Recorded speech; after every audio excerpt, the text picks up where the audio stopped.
Hey there, it's Corey here. And before we jump into today's episode, I've got something exciting to share. If you've been enjoying these deep dives into the future of family enterprises, you'll definitely want to join us for the next Legacy Builders Live webcast, happening July 18th. I'll be joined by Jerry Meyer and Gavin Brower. You might recognize them from episodes 13 and 22. Together, we'll explore people, power, and priorities, rewiring the family enterprise for a smoother transition, with insights on generational roles, cultural alignment, leadership behavior, and how to support non-family executives while strengthening trust and clarity across the system. If you missed our June 12th webcast with Cindy Redoux and Leah Tolton, the full replay is available now. To register for the upcoming session or catch up on past episodes, visit legacybuilderswebcast.com. That's legacybuilderswebcast.com. I hope to see you there. Now, let's dive into today's episode.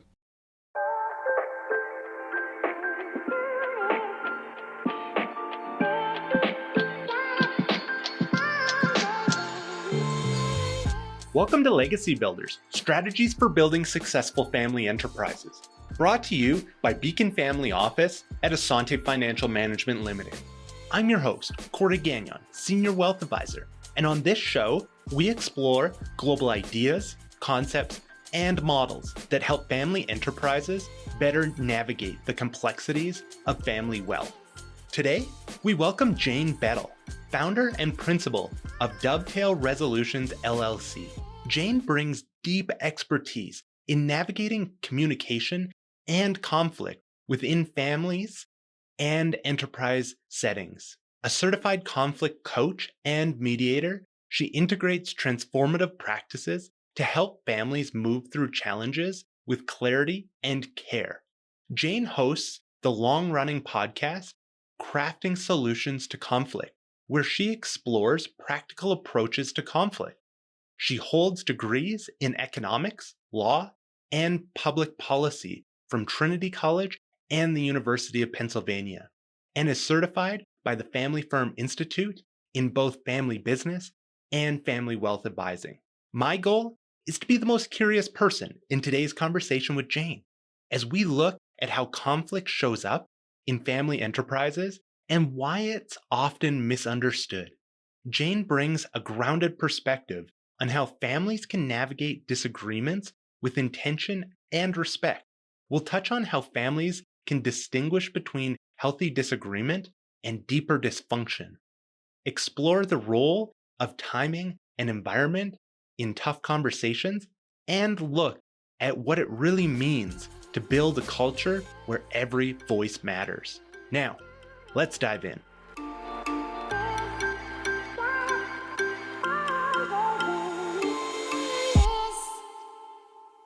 Welcome, Jane. We're excited to have you here today to share your wealth of knowledge and experiences. Let's dive in, shall we? Thank you. I'd love to. Jane, imagine you're delivering the commencement speech to the graduating class of 2025, and you have the chance to inspire them with your story.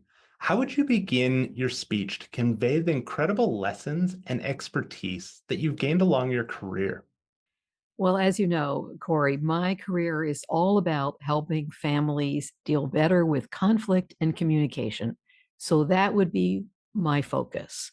And I would say conflict is a part of life. Always has been, always will be, but it doesn't need to be nasty. And you would serve yourself well in your personal life, in your professional life, in your community life to figure out how to get better at dealing with it. Be more competent, be more confident, and it will help you and those around you in so many ways. Amazing. And so when you say conflict is a part of life, what is it that makes positive conflict versus negative conflict? Great question. And part of it is the perspective. There are people who believe that every disagreement is an opportunity to fight, to draw lines in the sand, or to not fight and give in, or to pretend nothing is happening at all. Of course, we agree. We just won't talk about the fact that we can't talk to each other. I think part of the problem and the challenge is we are encouraged to see nasty conflict because it's interesting and exciting, and that's what gets into the newspapers to the extent they still exist. And of course, Succession, the show, in Yes. my mind, completely captures the concept of nasty conflict. And I think of conflict as coming in three flavors: good, bad, and ugly. Good is the collaborative, creative kind, innovative. Wouldn't we be going nowhere fast if we all thought the same way about everything? Thank goodness we don't. We have different perspectives, different life experiences, different skills, talents. So we do disagree. And that's the good kind. And then the bad kind is, well, we start pointing fingers. We might try to convince other people in a heavy handed way that our way is the only way. That's the bad kind. And then the ugly kind is things like Succession. We stop speaking. We go to court against each other. We blast each other in public. And I think it's the fear of ugly that can drive so much unproductive behavior. Fear of ugly. I love that. And so, where do you see those fears? Like, is it because we have examples like those TV shows that people fear that? Or do you think that it's inherent, or maybe it comes from previous generations and experience in childhood? Where does that come from, Jane? I think we'll go with all of the above. It is a collection of challenges. Certainly in families, there can be a carryover. The brothers didn't get along, and now the cousins just by default seem to feel, well, we can't get along. That's the way we do things in this family, is fighting with the other branch. More generally, I think there's a fear of, if we grapple with, if we address things that aren't going well, will that make things worse? Isn't it better to just skate on by, do the minimum, not risk things getting out of hand? And a piece of that, I think, is we're just not very good at these difficult conversations. We don't learn really how to do that very well. We learn other things. And of course, you know the lines about the most important things I learned in kindergarten. There may be some truth to that. And then we don't learn more of it and practice it as we go through school and we go through other important skill building experiences. Right. And when you talked about that spectrum of people who see any form of conflict as that opportunity to fight, and then on the other end was people who hide from the fact that there is conflict, where do you think that fear, or what do you think it looks like in those two ends of the spectrum? What's interesting, Corey, part of it is we don't all stay in the same place all the time. Right. We change. We also may be in different places in different parts of our lives. It may be, I can absolutely have a civil, spirited disagreement at the neighborhood association I belong to. But when I get into my family business, oh, brother, there are, of course, as we know, ultimately far more challenges there because it is my family and it is my business. Some of it is certainly the fear can exhibit itself with, I just won't say anything. I'll just be quiet. And what is dangerous there, of course, is sometimes that frustration in a volcanic sense is building and building, and there's no release until it's too big a release. And then we have a complete mess with the lava flowing in every direction and hurting everything and damaging people in its path. So there can be that. Looking for a fight is sometimes the way people will react, and they can pick at anything. They can, oh, if we try, we can certainly find some way to be offended. How dare you say it to me like that? Yep. We can make assumptions. And of course, we can rely on old wounds. Oh my goodness, in families? Well, you damaged my bike when we were preteens, and I will still be angry about that, although we're in our 50s. Absolutely. And Jane, the work that you do with conflict coaching, if there's a family member listening right now who's recognized some of the behavior that you've demonstrated, I hope they have, because if not, they're probably living under a rock because we all see and experience different forms of conflict throughout our day to day in so many different systems and areas of our life. And so if they're listening right now and saying, oh, maybe that isn't as healthy as I thought it was, how does the conflict coaching work that you do help? So I learned a few years back now a conflict coaching model that I think the world of. A woman named Sydney Noble, who is based in Toronto, created this model. And it is so thoughtful, it is so careful, it is so clear. She put a lot of effort into putting it together and lots of research behind it, a lot of testing behind it. And it is fabulous in my mind for situations where people know each other. It's good in any circumstance, but oh boy, with family members who are in a rut, they're in a track of this is the way we behave with each other. It is extremely helpful there. And I will just hit some of the highlights of it. Certainly, the very first piece of it is it's a 7-stage model. And the first thing is, well, what is it you want to accomplish? Why do you want to put time and effort and money into this? And sometimes that's challenging. It's, well, I just want everything to be better, don't we all? But a little opportunity to talk through what is it I'm hoping for? Is it this particular dispute we're having? Is it a recognition that this is our challenge now, but there will be others down the road? And I'm a huge fan, I'll say, as an aside, of anything that relates to skill building. There is usually when people contact me, there is something that's not going well right now, but there will be something in the future. So I really enjoy working with people on that. When I'm not here to help, let's have you be in a better place. One of the most powerful aspects of the model is what's called the not so merry-go-round of conflict. And it recognizes and actually graphically shows how we tend to get ourselves into this cycle of, well, my brother said such and such a thing to me. And what do you know? He said it the way he always says it. And I reacted the way I always do. And we're off to the races, off track immediately. Pointless.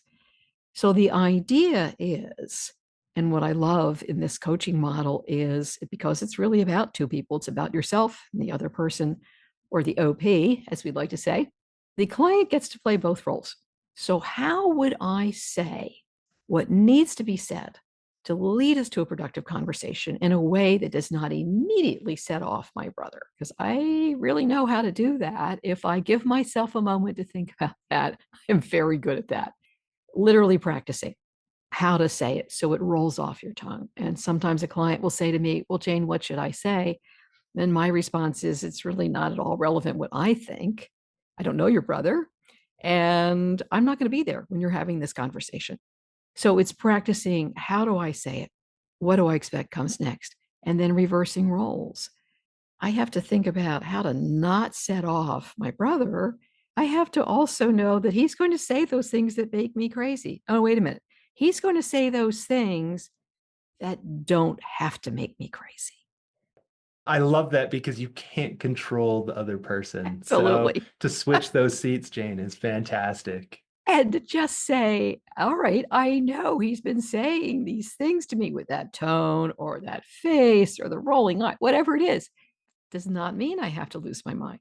I'm not required because he's doing what he has always done and I can anticipate does not require me to go crazy. Maybe I can step back.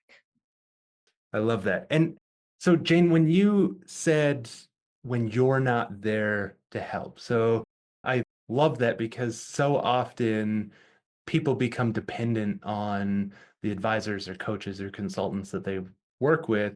And so, can you help me understand the difference between what you're talking about here and your role as a mediator when you step in that function? It's a great question. And in fact, they can overlap a little bit. So, one reason I had done mediation for years and years and started out way back when I was practicing law, I would do some co mediation with a senior lawyer at the firm where I was. And what we did then was very much what's called evaluative. It's all about the money. What's the value of this case? It's in litigation. What's the value of this case? One side says X and the other side says Y, and mediator will help them not just split the difference, because then you don't need to pay anybody if you're going to do that.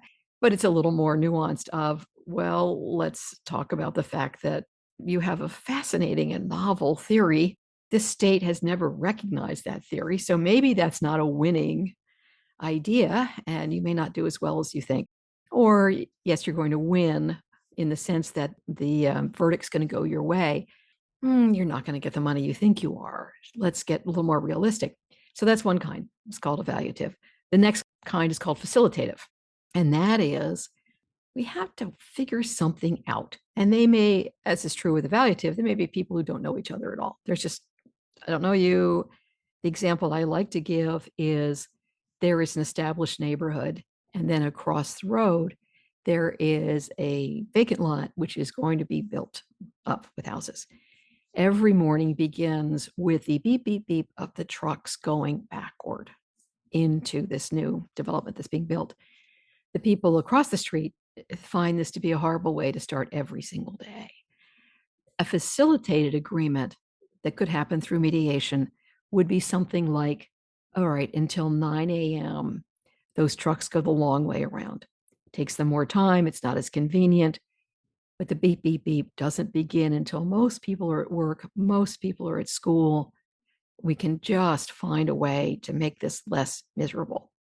So that would be the second kind. And then the least well-known actually is what I prefer, and it's called transformative mediation. And the focus there is truly on the relationship, where the relationship matters. So you don't do this with strangers. You do this with people who are in a family together, who work together, and of course, work together and are in a family. Perfect. Because, for example, there could be a situation where my coworker and cousin says things to me that absolutely make no sense to me. And I could honestly say in a very civil way to the other person, I don't truly understand how you see it that way. And if I were in your shoes, I cannot imagine that I would see it that way. Nonetheless, what matters to me is this relationship. And because of that, I respect how important this is to you and that you truly see these things this way, which is a foundation for then going forward to try to work things out. And of course, it creates a wonderful cycle when the person on the receiving end hears that. So much easier for them to do the same. Well, Jane, I don't understand how you can be so nuts. However, I do care about our relationship, and I will respect that you genuinely believe what you were telling me you believe. So much better than, well, we're just going to try to force these people to figure something out. We need that foundation of what the heck? What matters here? Well, the relationship matters a lot. So the conflict coaching is something I started doing more recently. And one of the reasons, Corey, is a family member would contact me and would be so excited. We're going to make some progress. We're actually going to get some things figured out.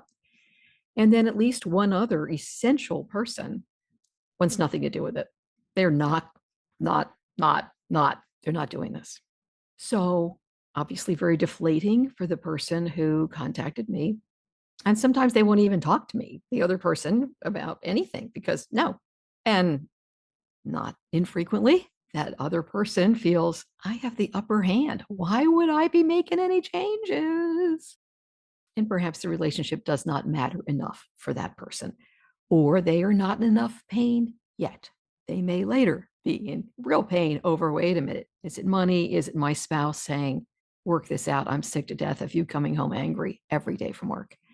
So in those instances where we can't get everyone necessary on board, an option is for me to work one-on-one with whoever is willing to do that. Right. And then we can do the coaching, which is you could make some progress, by having conversations that don't go off the rails.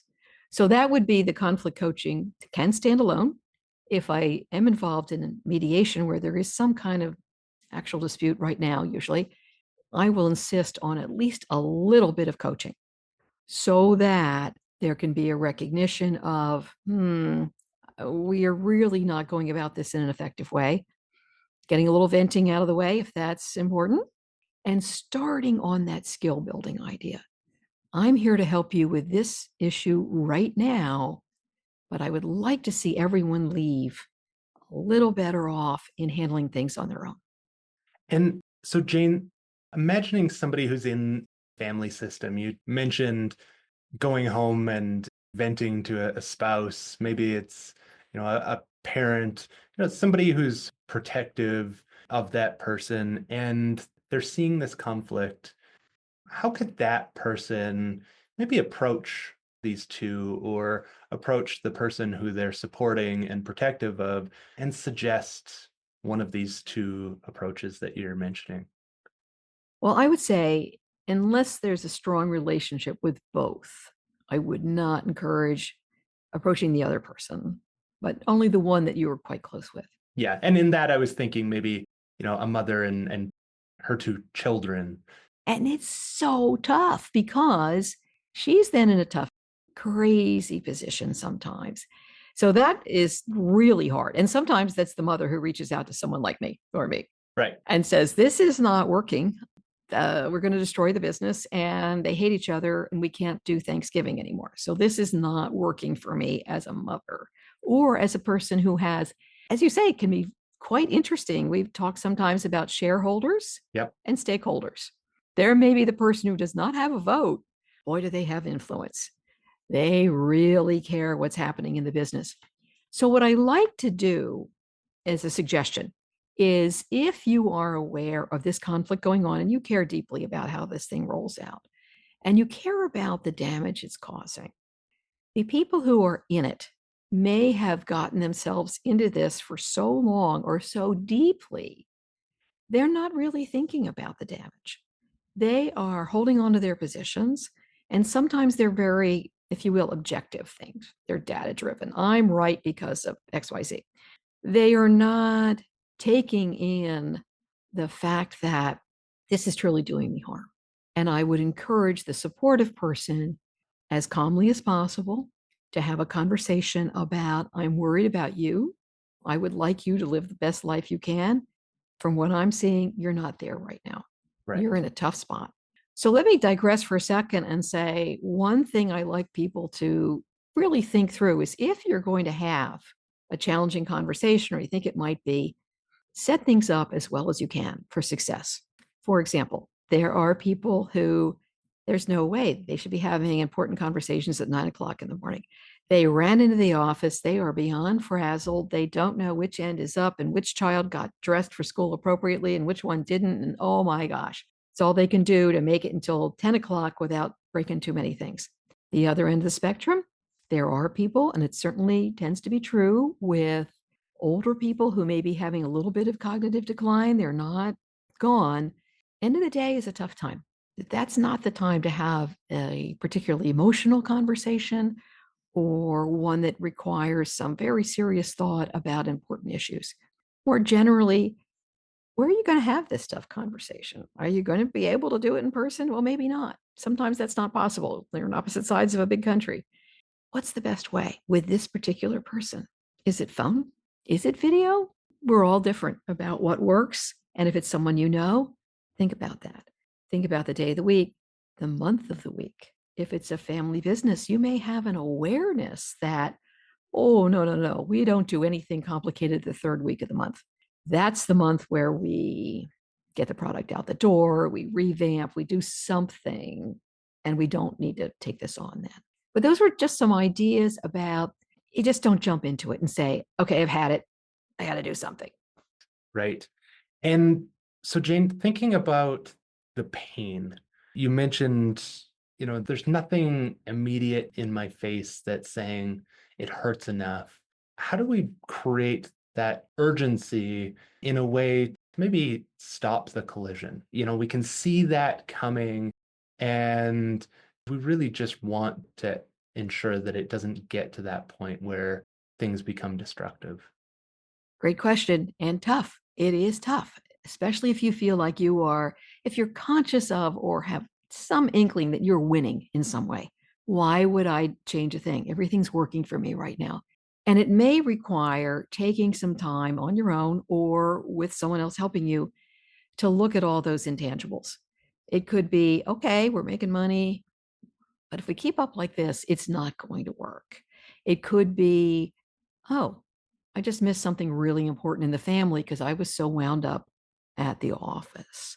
It could be, I'm kind of just coasting now, and maybe that's not a good long term plan, but it is challenging. And sometimes people will come to me and say, oh, no, Jane, they're really angry. They would never work with you. It's too late. And my response may be, it might be too early because no one's paying a price yet. Mm. But I do want to share one thing about the intangibles, the non money things. This is way, way back, and it did not involve a family, but it involved a group of doctors who were very close. They all attended each other's kids' weddings. They just were really close. And a disagreement evolved. Don't think it happened overnight, with one of them taking clients that the others thought didn't pay enough. Well, they tried to force him out over the money. Well, he was forced out, and everything worked out for him. The rest of them then tried to force out somebody else because he was also not making enough money. Well, what do you know?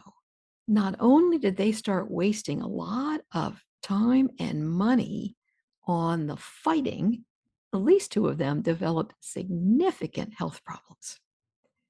The stress of it all was really a problem. And that may be the little crack to get into, which is, what do you know? I do lie awake at night fretting, or taking a lot more antacids than I used to, or I freeze when I realize it's my brother on the phone.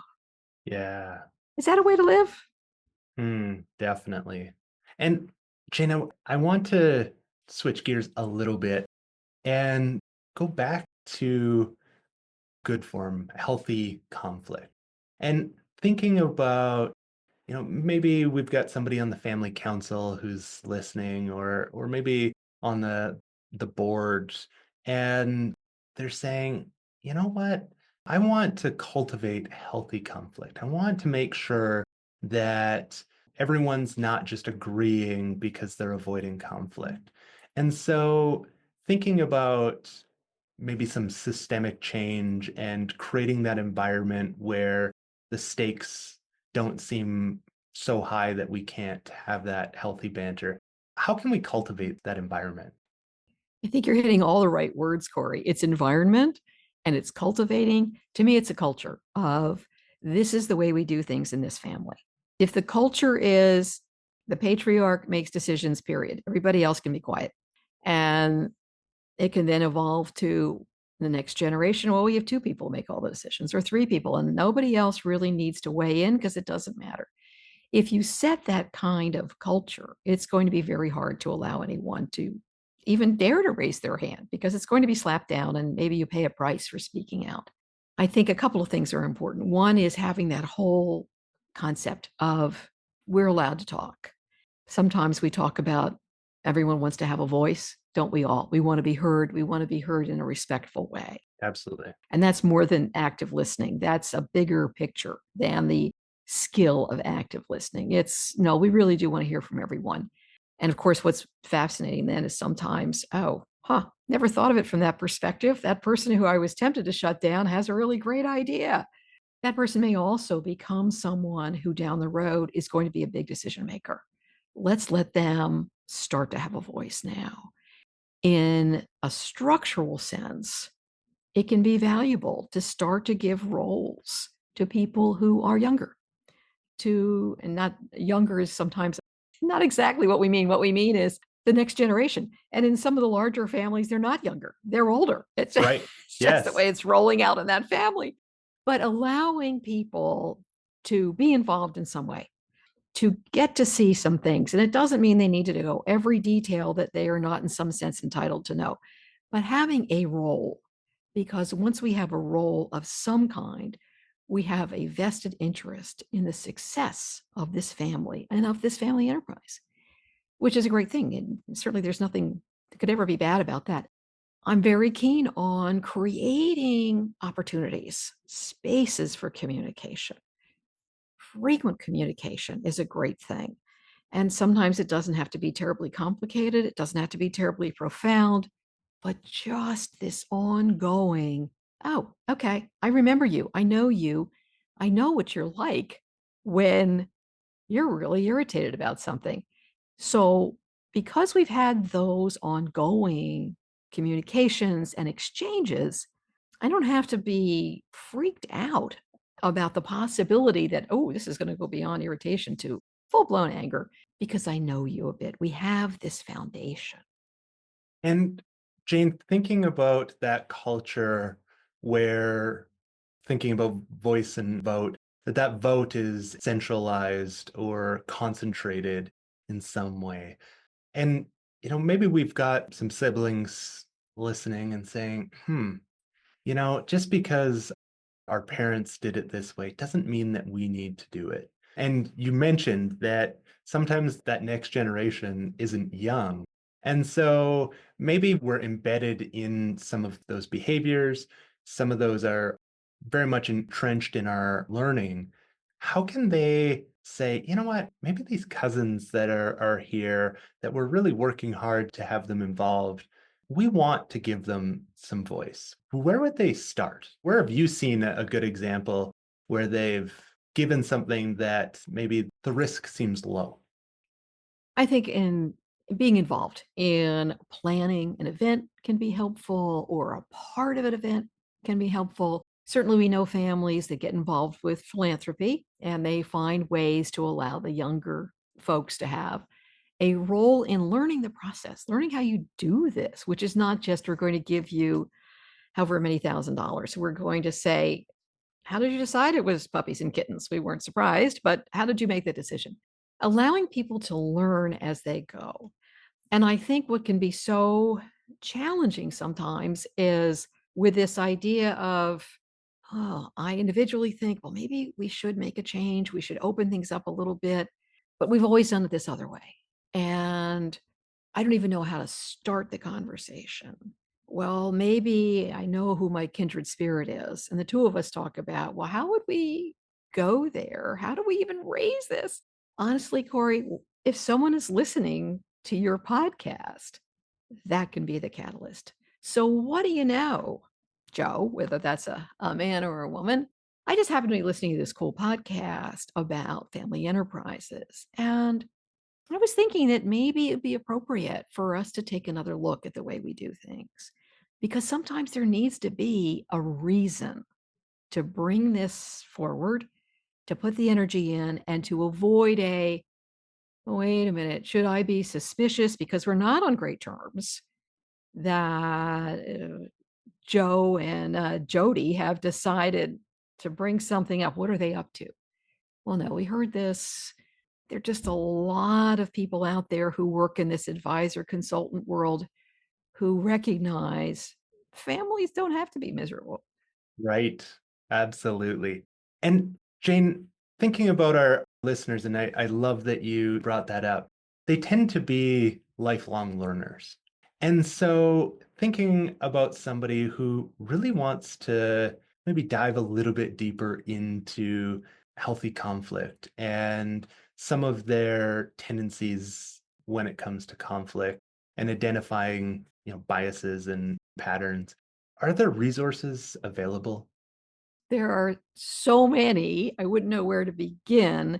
So I would say if you are someone who is a reader more than a listener, do a Google search, as simple as that, and take a look at, well, this one seems to be speaking to what's of interest to me. There are wonderful books, there are wonderful articles out there.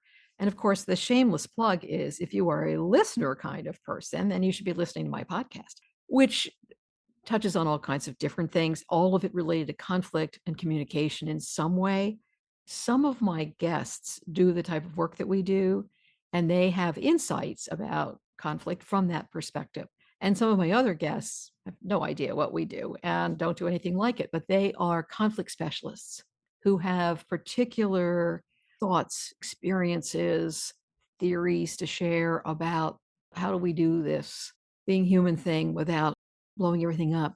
And then I also have very short host on mic, as we call it, episodes that are on a specific topic, which are a few thoughts on something that I have been learning along the way, I've been exposed to along the way, meant to be thought provoking.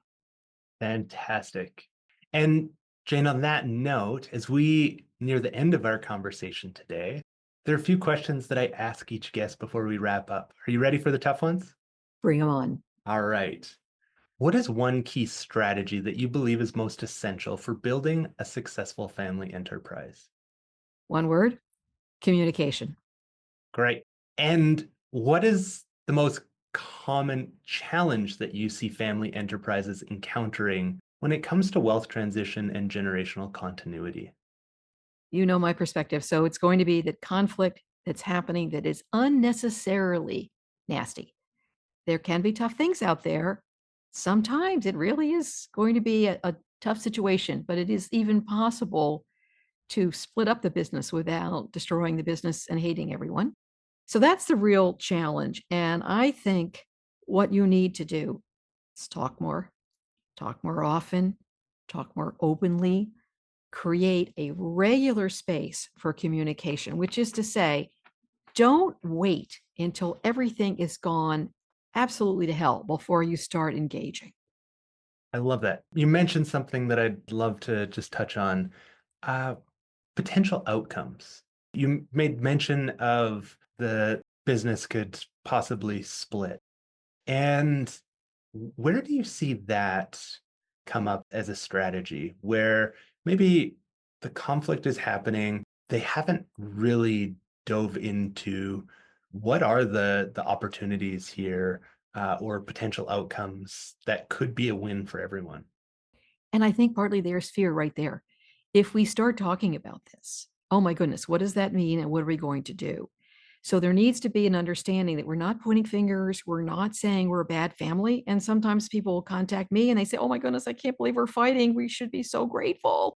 But there can also be that emotional overlay of, oh, we could never sell it. We could never split it. So they hang on in an inappropriate way. I will just briefly tell you of a family where the two people who were running the show were 89-year-old twins, and one had pancreatic cancer, and the other one was just not very competent at almost anything.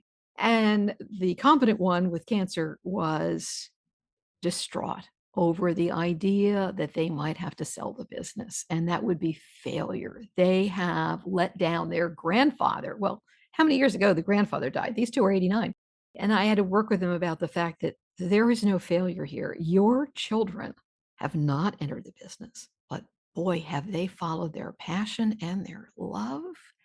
And the resources this family has created allowed them to do that. There's no failure here. And by the way, you have fabulous management team who you honor and respect. Let's get a little more creative. I'm not an expert on ESOPs or anything like that, but I think you need to look a little farther afield than we just hang on forever in misery until we manage to tank the whole thing. I love that. Great story, Jane, and thank you for sharing. Now, in your experience, what are the top three key qualities that successful family enterprise leaders possess? Number one, recognizing no one is immortal. Really hard for a lot of founders, certainly patriarchs. It could be matriarchs, but it tends to be the patriarchs, the people in charge. I will be here forever. Why would you think otherwise? It's not going to work out that way. And I get a little annoyed sometimes, Corey, when people say things like, if something happens to me, okay, stop right there. When something happens, and it will be death or disability, it's straight death or it's disability and then death. Let's be Yes. real. So that would be number one. Just be realistic. And similar to some things we've been talking about, the leader who is both smart enough and confident enough to allow differing opinions to be raised, because you can learn great things from them. And you can also, if it's important to have buy-in, let those people talk, and they may be able to really get behind what you want when they've had a chance, instead of they're just simmering with resentment. Not a good thing. And number 3 is foresight. Make policies, make them now before you need them. Right. Do not get into this position of, well, what do you mean? My niece was allowed to have a job at the company and she didn't, blah, blah, blah, blah, blah. And my son can't. Just an invitation for trouble. Ad hoc decision making of that kind is, I think, a recipe for a recipe for disaster. I love that. Yep. It's and such a great example. Employment policies are huge point of contention and great place to start conflict. So let's avoid that if we Right. can, for sure. Yes. And Jane, before we conclude our discussion today, I'd love to highlight, you mentioned your podcast. I'd love for you to give another plug and give us the name so people can find it, as well as anything else that you're, maybe having conversations or listening, reading, engaging with. So the podcast is called Crafting Solutions to Conflict. I started it in January 2019. It's out there on all the apps. It's also on its own dedicated website.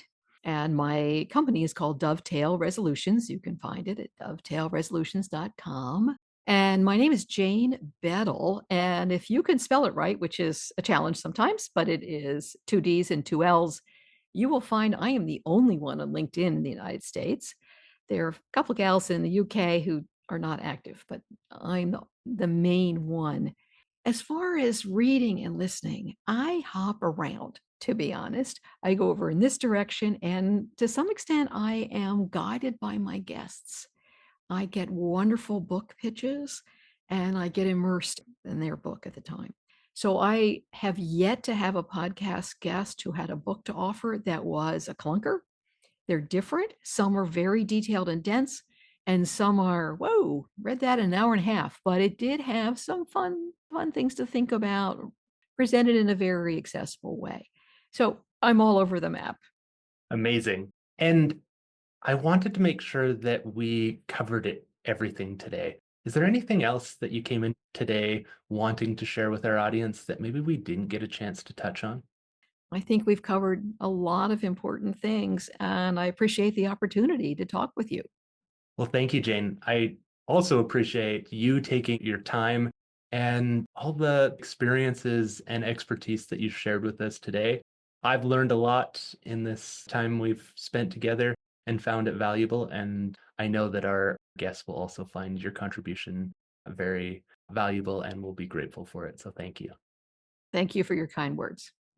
As we wrap up this episode, we invite you to reflect on Jane's perspective on conflict as a potential source of clarity when handled with care rather than something that inevitably leads to division.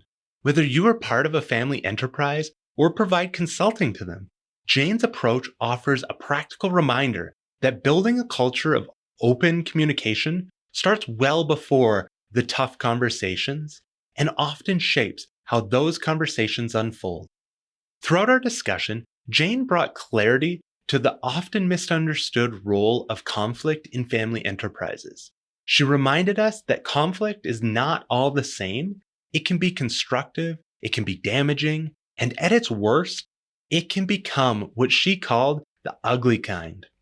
Often, it is the fear of reaching that point that causes family to avoid addressing tension altogether.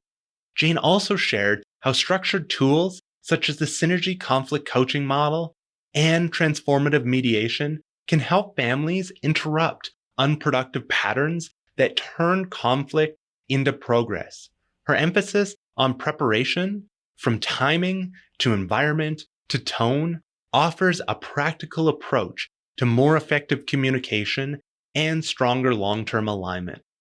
If you are looking to strengthen how your family approaches disagreement or to address underlying tensions before they escalate, Jane Beddall at Dovetail Resolutions offers guidance rooted in experience and empathy. You can find more about her work, her podcast, Crafting Solutions to Conflict, and additional resources in the show notes. Thank you for joining me, Corey Gagnon, your host of Legacy Builders Podcast. It's my personal passion to explore with you these topics related to family wealth. If you enjoyed today's episode, you can subscribe on Spotify, Apple Podcasts, or your preferred podcast platform. And don't forget to share this episode with family, friends, and colleagues who you care about. If you'd like to help support this show, you can do so by leaving a rating and review. If you have any questions about anything shared on today's episode, or have topics you'd like us to dive deeper into in future episodes, please let us know by emailing beaconfamilyoffice@asante.com. That's beaconfamilyoffice@assante.com. Legacy Builders, Strategies for Building Successful Family Enterprises is brought to you by Beacon Family Office at Asante. Are you worried about losing what you've created and seeking ways to transition your wealth across generations? Beacon Family Office at Asante supports our clients transition their wealth while maintaining relationships. If you'd like to access more content we've created, you can visit us at beaconfamilyoffice.com or for more details on our services and book an initial call. Thanks again for listening, and until next episode, stay intentional about building your legacy.